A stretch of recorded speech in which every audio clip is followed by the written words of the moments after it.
64 years ago, the first humans went to space.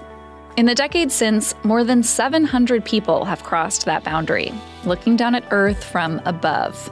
And in the past few years, the commercial spaceflight industry has taken off, literally, making it possible for people, mostly rich people, to experience space for themselves. The first private spacewalk, funded by billionaire Jared Isaacman, happened last September. And this April, Jeff Bezos' Blue Origin launched 6 women, including Katy Perry, into space. So what's the deal with these private space missions? Do they benefit anyone other than the wealthy few who get to participate in them? In the future, could more of us find ourselves strapping into rockets? And should we even want to?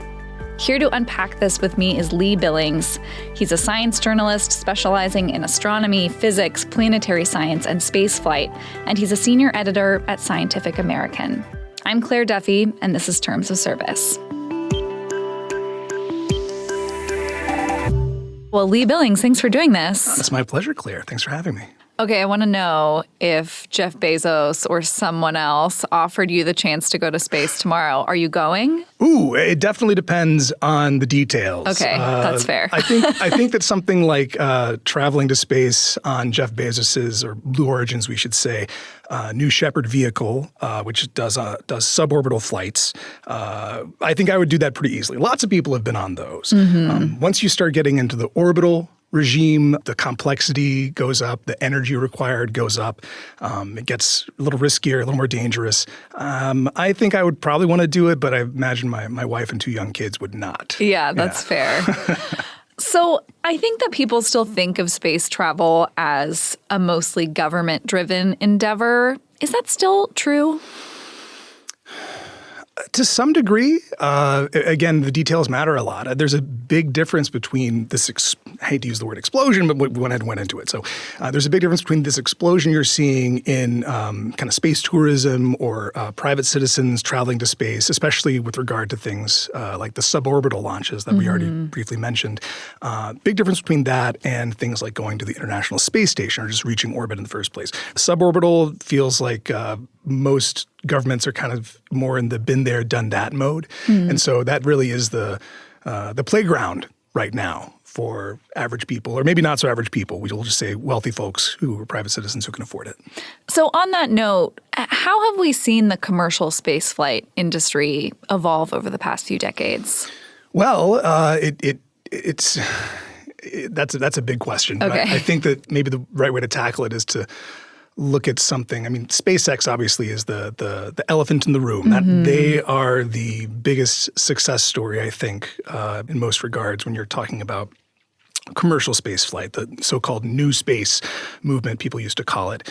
And SpaceX came from almost like, Elon Musk's dream he had of someday making settlements on Mars, taking people to Mars, making space travel more routine and affordable and safe.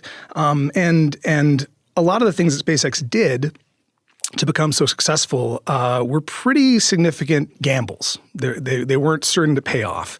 And yet they obviously did. And now the company has reaped and is reaping the rewards because they can get things into space, into orbit at a lower price point and kind of a better performance than most of their competition. And so now a lot of the big dogs are playing catch up. And we can obviously get into more specifics there. Yeah, when you mentioned the big dogs, who are you talking about there? So places like, Boeing or Lockheed Martin or United Launch Alliance, which is a collection of a couple of different ones. They have in the past I don't want to say that they've been resting on their laurels per se, but I guess I kind of do want to say that. Yeah. So in particular, reusability is big. Right now, the Falcon 9 from SpaceX is really the best example of a reusable rocket that gets you into orbit. And that's not something that we have seen even now from the other legacy aerospace companies. There is the Vulcan rocket from United Launch Alliance that I believe might be partially reusable someday, but they haven't. For instance, that's only flown I think twice now, and it hasn't done anything like what the Falcon 9 does, where it comes back and does that iconic landing on the launch pad after it comes back into space. There's also Blue Origin's New Glenn rocket, which is an orbital evolution of the New Shepard vehicle that we mentioned earlier that can do suborbital hops, suborbital flights. And New Glenn can go to orbit, and it notionally can also come back and land on a barge or a launch pad and be reusable. But that's a big deal because that saves you a lot of money. And it doesn't just save you money because you're not throwing away the equivalent of like a 747 plane every single time you launch. It also is more efficient. It allows you to do a higher launch cadence. Falcon 9 launches an average of every other day. Wow. Yeah. And bring satellites into orbit? So almost all of that is through SpaceX's Starlink service. That's almost all in service of that. So the vast majority of the Falcon 9 launches are for the Starlink constellation or mega constellation, which presently has about 7,000 satellites up in orbit, all to provide global broadband high-speed internet. So we're now starting to see, and you sort of touched on this, celebrities, billionaires be able to take commercial space flights. And I think a lot of regular folks looking at the growth of this industry sort of think it's like a play place for wealthy people. But how important are these commercial space flights when we think about advancing research and our knowledge and our access to space? Well, I think that key word is access. It's a means to an end. And you can do a lot of different things with these capabilities. You can have things like private missions to the International Space Station. You can do things like that. Some people are even talking about having full-on private commercial space stations that might come into being after the International Space Station is deorbited. Circa 2031 is when NASA is targeting that. But you can do lots of other things in space too. And whether that's launching robots to go explore the subsurface ocean of Jupiter's moon Europa, or building vast constellations of satellites to do various things looking down on the planet, or big space telescopes to look back to the beginning of time to see the echoes of the Big Bang and the first stars and how we all came to be here over billions and billions of years. All that stuff is in some respects in the same domain, because once you're, to quote the late great science fiction author and visionary Arthur C. Clarke, once you're in Earth orbit, you're halfway to anywhere. So it's all about access and capability. It's not all fun and games, but it can be. And wait, yeah, so private space station, is that like go stay in a hotel in space, or is that like go do research that some wealthy person is going to pay for? Well, I mean, I think the notion is that because you're the paying customer, it can be either one. Now naturally, there's going to be some sort of quality control, I would imagine, or like, things, restrictions and regulations, things you can and can't do. You're not going to be able to go up onto a private space station with the explicit intention of, let's see what happens if I blow up a stick of dynamite in space. That won't fly, literally. But on the other hand, the whole point is that by breaking this open, so to speak, and letting more people get in, even though there may still be gates, and filters. You have to be very, very wealthy or have some very, very wealthy benefactor. You're able to do more and kind of diversify human activity in space and economic activity in space. And that's really promising and cool. But of course, there can be dark sides, right?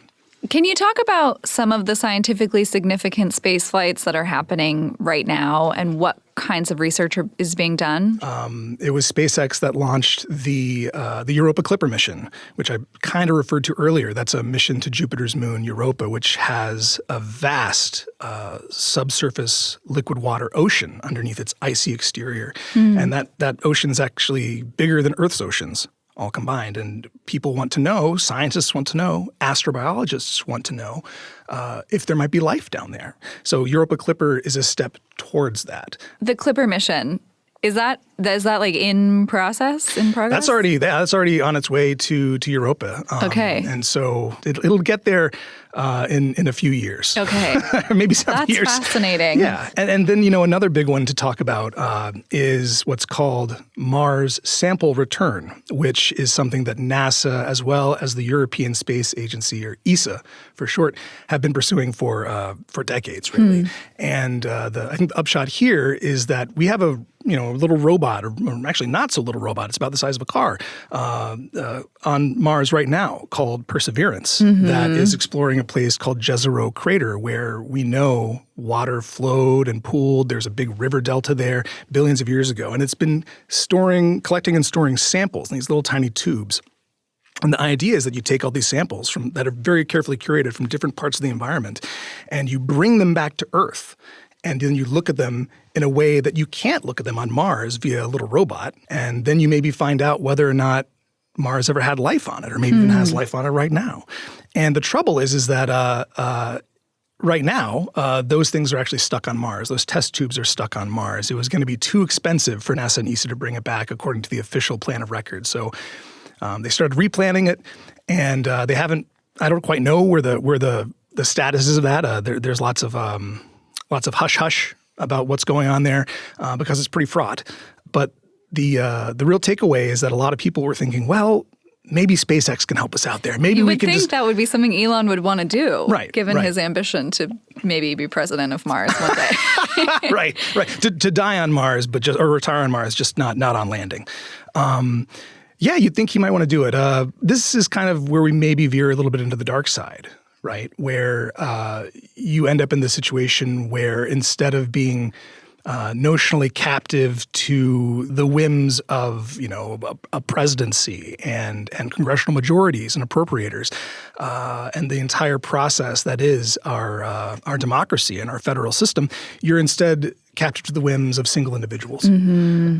So there are pros and cons to that approach. For the vast majority of astronomy's history, what we'd recognize as astronomy, astronomers actually kind of had their patrons, their wealthy patrons. It wasn't this government-funded and subsidized model. It was instead, oh, hey, super wealthy rich person over here, would you like to have your name in a telescope? Would you like to be behind the first discovery of something amazing beyond Earth that makes us all feel something? Right. And maybe we're moving back to that mode, but it's problematic, to say the least. Our conversation with Lee Billings will continue after a short break. How risky is it that we are so reliant on private companies, but especially this one private company, for government space programs? I mean, just a few weeks ago, Elon Musk was threatening Donald Trump that he would decommission Crew Dragon, which brings astronauts back and forth to the International Space Station. Is this a risk in terms of the progress of this industry, of this space? Absolutely. And it doesn't have to be something as extreme as that. And I think, again, the SpaceX is everywhere when we're thinking about U.S. space capabilities. And so it's not just something like cutting off access to the International Space Station, which would be a big deal. But in the big geopolitical sense, maybe not as big of a deal, for instance, as Elon Musk disabling Starlink capabilities to prevent a Ukrainian strike on Russia's naval assets in the Crimea. Right, that's another ball of wax. But the point is that there's a lot of dependency, not only in the civil space program, but also in the military space side of things, on this one company. And he's the CEO, he's the boss. So he does. It's not publicly traded. So he can to some degree call the shots. Of course, I'm sure there's various kinds of pushback, and I think that's what we saw when Elon Musk walked back those sorts of threats. Right. After not too long. He gets a lot of money from the federal government for doing these things, so that he probably doesn't want to put on the line either. I think so, and I imagine the board of directors probably doesn't want that to happen. Yeah. And how much are the recent budget cuts that the federal government has made impacting space exploration, space research? Yeah, it's. I think you paused there for a little bit because you saw me take a deep breath, because it's staggering, and we have to. I want to try to be a little careful to differentiate between things that are set in stone, things that are certain, and things that are still proposed. But the point is that the proposals that we're looking at are shocking, staggering, unprecedented in their scale and scope. We're talking about, for instance, with NASA, cutting NASA's budget NASA's science budget, essentially in half, and canceling or defunding or just ending a whole slew of missions. There's too many for me to really list. And there's this notion that I think there's a grain of truth in it. There's this notion that, okay, well, NASA and its standard contractors were doing things too slowly and too inefficiently, and the price point was wrong. It's too expensive, and maybe we can get more bang for our buck by throwing our lot in with SpaceX or a few other companies. There's an element of truth to that, but you have to remember a lot of these things, Mars Sample Return being one of them, they have no real incentive. There's no profit really to be gained when we're thinking about money. I mean, in some sense. I mean, of course, you can still be paid. There's a contract that's made, but it's not as if someone's going to strike gold or unobtainium on Mars and then all of a sudden that's going to kick off a new economic boom probably. That still seems further down the road. So there is this risk of kind of our vision and our horizon really shrinking if we are only prioritizing or only going after the things that SpaceX wants to do. Are there examples? I know you said there's like too many to name all of them, but is there an example that stands out to you of a project or an effort that we could stand to lose because of these budget cuts? It's such a target-rich environment. It's tough to figure out which one to focus on. One would be the Chandra Space Telescope. That's not one that's as glamorous as Hubble or James Webb, but it's very important. It looks in high-energy X-rays of the universe, and there's no other capability quite like it right now. And so, according to the budget that's been laid out, Chandra should just go. What kinds of things does Chandra show us? It shows us things like how supernovae occur. These immense, bigger than the sun stars that at the end of their life have these catastrophic explosions, and they spray out a lot of heavier elements from their cores. And those heavy elements that spray out are also the feedstock, the raw material from which things like planets and ultimately people are made, right? So if we are interested in answering bigger questions about the universe, about where we came from, where we're going, who we are in a grandest sense, then we need to be able to look at the universe in many different ways across many different wavelengths or types of light. And so Chandra looks in X-rays. It's very good at looking at things like supernovae, but other stuff too. And if we don't have that sort of thing, it's a blind spot. Another example would be the Voyager probes. I'm pretty sure that the budget is saying, they're out there and they've had a really good run, but why bother? Or the Voyager probes, by the way, were launched I think in 1971, 1972, Voyager 1 and 2, and they did what's called a grand tour of the outer solar system, and now they're the first interstellar emissaries that we've sent out into really, really deep space. Okay. They've passed through this boundary that scientists have kind of come up with for where the solar system kind of ends. And so they're out there in interstellar space, and maybe we'll just turn them off, right? New Horizons is similar. It went past Pluto, I think back in 2015, gave us the first high-res images of Pluto. And ever since then, it's been cruising on further outward into the distant outer solar system. And it will also be in interstellar space before too long. But what if we just turn it off first? Yeah, so wait, what does that mean? Like, if we just turn it off, it just continues floating out into space. We're just not looking at the cameras anymore? We're just not connected to it anymore? Well, it would mean that we'd probably power down the spacecraft in various ways, and we wouldn't be sending commands to it anymore. We wouldn't be devoting the very significant resources to picking up those faint transmissions from so far out there, right? To do that, you have to have really big radio telescopes or radio arrays, big dishes. And right now, actually, the Deep Space Network is what it's called, that NASA uses to communicate with all these spacecraft. It's pretty taxed. It's pretty overloaded. We actually need more money for the Deep Space Network to build more dishes and have more high bandwidth comms throughout the solar system. So you do have to cut your losses at some point and get rid of things that aren't really performing. But when it's stuff like that, when we have no other emissary out there, no other thing out there to tell us what it's like, it just seems kind of silly, and not in a sunk cost fallacy kind of way. These things are still producing good science. Yeah. This kind of gets at a bigger question that I have about all of this, which is like, are we creating a bunch of space trash with these programs? Like, what happens to all this stuff that we send up there and then maybe turn off? Well, that's a really, really good question, Claire. And the short answer is, in most cases, we kind of don't need to worry about it too much. And that's big out there. Well, actually, it's more that most things we send are usually in low Earth orbit. We usually don't go too – if we were thinking about the whole universe and everything we've sent out, yes, space is very, very big. And so most of it – you could make a lot of trash and it doesn't really seem to matter too much. But when we're talking about low Earth orbit, Mother Nature is great because something in low Earth orbit actually will automatically re-enter. Automatically, its orbit will decay, it will fall into the atmosphere and burn up. However, this too is a double-edged sword. Yeah. Yes. So we, through the entirety of the space age, people haven't really looked very closely at the effects of what it means to launch so much stuff into space, into low Earth orbit, or to have so much stuff consequently re-entering. And for instance, the Starlink satellites that we mentioned earlier, there's about 7,000 of them. Well, those are all in low Earth orbit so that you can get that low latency. So you can get a good ping time on your Call of Duty game or whatever you're playing with someone halfway across the world. That means that they decay, their orbits decay, and then they re-enter. And the service cycle is something like 3 to 5 years for one of those satellites, which means that's why there's always all these launches going on to replenish and maintain the constellation.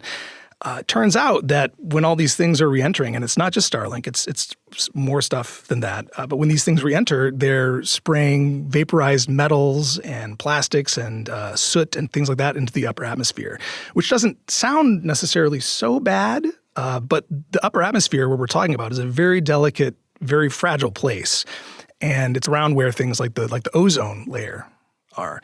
So there's actually increasing evidence that it's not airtight yet, but that this uptick that we're seeing in the volume of re-entering material and this material that is then injected into the upper atmosphere will have effects on the ozone layer, and not good ones. Already a problem for us. Well, it's already a problem for us. Yeah, the ozone layer. The ozone layer in general, It will, you can imagine all the progress we've made since we decided to not have things like CFCs, chlorofluorocarbons in hairspray and refrigerators and stuff. All the progress we've made could kind of be wiped out. And when these things come back into Earth's low Earth orbit, or like, are we going to have satellites like falling to Earth? That's already happening to various degrees. Do we have control over that? Well, ideally you should. Yeah. Ideally you should, but there's cases where you don't. And there's various different ways we could split hairs here. Are we talking about some big rocket stage that doesn't reach all the way to orbit, but instead, just gets most of the way there and then falls back to Earth? Or are we talking about something that's jettisoned from, let's say, a habitat like the International Space Station? I think it was last year, actually, that a battery pack that was part of a piece of trash thrown off the space station, the International Space Station, landed on a house in Florida. Oh my gosh. And could have hurt somebody. Yeah. And no one's been hurt yet. Yeah. But you can imagine, again, this is not a static situation. We were talking about an upward sweeping trend where we're talking about more and more launches, more and more reentries, more and more stuff up there. And that can very quickly spiral into rather nasty places that most people don't think about. And what about the environmental impact just of the launches that happen on Earth, let alone sort of the impact on space? Yeah. Like, what about right here on Earth? Well, that's also a concern. And it gets back again to the fact that there's a lot of stuff, if you think about emissions, carbon dioxide, other greenhouse gases, soot, black carbon, things like that. Right now, space launch is not the most significant contributor in terms of raw total emissions, right? It's still going to be cars, it's going to be transport, shipping, things like that. But all that stuff takes place in the lowest level of the atmosphere, or maybe in the stratosphere, right? But we're talking about things that will go even above that. And so they are contributing significant amounts of these things that are detrimental to the environment in various ways, in especially fragile and delicate parts of the big system of the atmosphere. And there's an increasingly large volume of studies. It's still pretty small, but it's growing pretty fast that suggests that this is going to be a bigger and bigger problem. Because again, it's not a static situation. We keep thinking that, this is how it's going to be forever, right? Or this is the norm. It's going to be this cadence of launches. It's going to be this number of launch providers. It's going to be this many missions, so on and so forth, this much debris. But the numbers just are poised to go up, up, up, up. All of this is making me think of a question that I think a lot of people have when they think of space travel, which is sort of like, we've done a lot already to harm Earth as humans. Should we just kind of leave space alone? What do you think? What do you think of that? I guess I like to answer these things. I'm not quite sure. I may be twisting kind of what you're saying a little bit, but we can do more than one thing at once, right? We can walk and chew gum at the same time. We can we can find ways to repair a lot of the damage that we've already done and mediate damage that could be done in the future while still not entirely turning our backs on the skies. And of course, space travel, space science, access to space remains somewhat luxurious. It's really hard to get people to pay attention to or care about these sorts of things if they're more worried about the price of eggs or gas or, their own personal safety, things like that. Mm-hmm. And so there is a hierarchy of needs that's here that we need to acknowledge. But to me, I think that a world in which we turned our backs on the skies like that, it would be an impoverished one. It would be a sadder one. It would be one that maybe it's not about finding life on Europa or glimpsing the first moments of time and an echo of the Big Bang. Maybe it's just about laying the gunpowder on the ground for some little child who something can spark it, and then they'll go on to a career in science or technology or engineering, that kind of thing. I think that inspirational quality remains very important, even though it's somewhat numinous and woolly. Is there a future where going to space becomes more accessible for non-billionaires? And how far away are we from that? Well, I think maybe the way to look at it is if something like Starship succeeds, and again, Starship is it's the biggest rocket that anyone's ever built. And if that can actually succeed, by which I mean it can fly safely and maybe even do it multiple times a day or every day, the cost of getting to space is going to continue to drop precipitously, potentially. And if that happens, then yes, absolutely. You could imagine going to space would be more like maybe making a down payment on a house, which is still really expensive, but it's more within reach of many people, and it could probably get even lower than that, and that's part of the official, maybe semi-official plan when you talk to someone like Elon Musk. That's kind of what they want to do, they say. And what about the Mars colony? How likely is that? Mars is a pretty tough cookie to crack, not to crack, because there's these other issues that have nothing to do with getting there. It's about how do you live there, right? And the answer seems to basically be, well, assuming you can get there and you can arrive on planet and not die on landing and be somewhat healthy and capable when you step out of your spacecraft, you're going to go dig a hole. And you're going to go live in that hole for probably the rest of your life. And you need to shield yourself from large amounts of cosmic radiation that are trickling down to the surface of the planet. Because here on Earth, we have a great geodynamo. We have a very powerful magnetic field that protects us and a big atmosphere that protects us. And Mars has neither of those things. So lots of cosmic radiation on the surface, and that's bad for the cells in your body. Sounds fun. Yeah, right? I can't wait to go to Mars and be like a mole man. That sounds great. Awesome. Well, Lee, thank you so much. This has been really fun. My pleasure, Claire.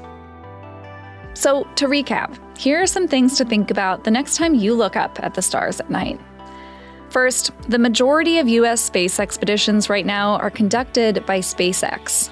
It's transporting astronauts and enabling a lot of important work that might not happen otherwise.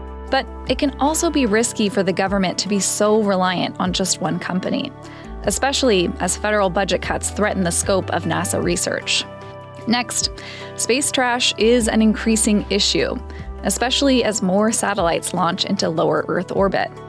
No one's been hurt yet by debris falling from the sky, but the problem is only going to keep getting bigger as we keep launching more things into space. Finally, while space can sometimes feel like a playground for billionaires right now, there is a lot of important scientific research being done that can help us better understand the universe and contribute to life here on Earth. We'll link to Lee's work if you want to read more about some of the fascinating space research happening today. That's it for this week's episode of Terms of Service. I'm Claire Duffy. Thanks for listening.